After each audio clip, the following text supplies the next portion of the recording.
ದಿನವಿಡೀ ಬೆವರು ಸುರಿಸಿ ಸಾವಿರ ಚಿಂತೆಗಳನ್ನು ಹೃದಯದಲ್ಲಿ ಮರೆಮಾಚಿಕೊಂಡು ಒಬ್ಬ ತಂದೆ ಮನೆಗೆ ಬಂದ.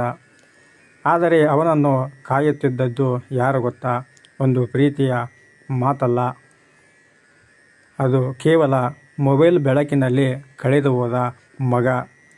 ತಂದೆ ನಿಧಾನವಾಗಿ ಹತ್ತಿರ ಬಂದು ಕೇಳಿದರು, ಮಗ, ಇಂದು ಹೇಗಿತ್ತು ನಿನ್ನ ದಿನಚರಿ ಎಂದು. ಆದರೆ ಮಗನ ಬೆರಳು ಮೊಬೈಲ್ ಸ್ಕ್ರೀನ್ ಮೇಲೆ ಓಡುತ್ತಲೇ ಇತ್ತು. 1 ನಿಮಿಷ ಅಪ್ಪ ಅಂತ ಮಗ ಹೇಳಿದ. ಆ ಮಾತನ್ನು ಕೇಳಿ ತಂದೆಯ ಹೃದಯಕ್ಕೆ ಮೌನದ ಗಾಯವಾಯಿತು. ಯಾಕೆಂದರೆ ಮಗ ಚಿಕ್ಕವನಿದ್ದಾಗ ಒಂದು ಸಣ್ಣ ಜ್ವರ ಬಂದರೂ ಆ ತಂದೆ ಇಡೀ ರಾತ್ರಿ ನಿದ್ದೆ ಮಾಡುತ್ತಿರಲಿಲ್ಲ. ಮಗ ಅತ್ತಾಗ ತಂದೆಯ ಹೃದಯ ನಡುಗುತ್ತಿತ್ತು. ಆದರೆ ಇಂದು ಅದೇ ತಂದೆಯ ಕಣ್ಣುಗಳಲ್ಲಿ ಕಣ್ಣೀರು ಇದ್ದರೂ ಮಗನಿಗೆ ಅದು ಕಾಣಿಸಲೇ ಇಲ್ಲ. ಕಾಲ ತುಂಬ ಕ್ರೂರಿ. ಒಂದು ದಿನ ಈ ಮೊಬೈಲ್ ಕೈಯಲ್ಲಿ ಇರುತ್ತದೆ, ಆದರೆ ಮಗ ಎಂದು ಕರೆಯುವ ಆ ಧ್ವನಿ ಮಾತ್ರ ಇರೋದಿಲ್ಲ.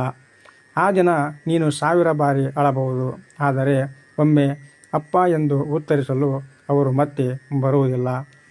ನೆನಪಿನಲ್ಲಿಡಿ, ಇದ್ದಾಗ ಮಾತ್ರ ತಂದೆಯ ಬೆಲೆ ಗೊತ್ತಾಗುತ್ತದೆ.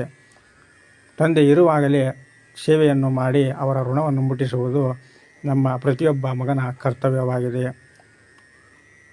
ಈ ಮಾಹಿತಿ ಇಷ್ಟವಾದರೆ ನಮ್ಮ ಈ ಚಾನಲನ್ನು ಸಬ್ಸ್ಕ್ರೈಬ್ ಮಾಡಿಕೊಳ್ಳಿ. ನಿಮ್ಮ ಅನಿಸಿಕೆಗಳನ್ನು ಕಮೆಂಟ್ ಮಾಡಿ ಮತ್ತು ಈ ಒಂದು ವಿಡಿಯೋವನ್ನು ಶೇರ್ ಮಾಡಿ. ನಮಸ್ಕಾರ.